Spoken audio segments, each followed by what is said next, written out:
রাইখা এখন নতুন করে আবার কেস মনের তো কোনো দরকার লাগতেছে না। আমার মাথা মুথা খারাপ হয়ে যাইতেছে এই কাজটা করতে, তোরা বুঝতে হবে। ওরা এখন ব্যবস্থা হয়েছে।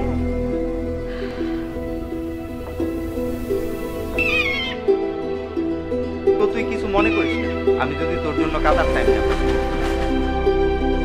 মানুষ করতে পেলে এরকম করে রাস্তাতে আমরা বেরিয়ে এলো এরকম করে ভুলে যায়। আমার কারণ যেটা দেখাইছস ওটা আমি বুঝি নাই, জিন্দগি তো আমি বুঝতে চাই না। হালকা ধরো দেখা না বুঝলে। হ্যাঁ গো কাম হইতো একটা টেহা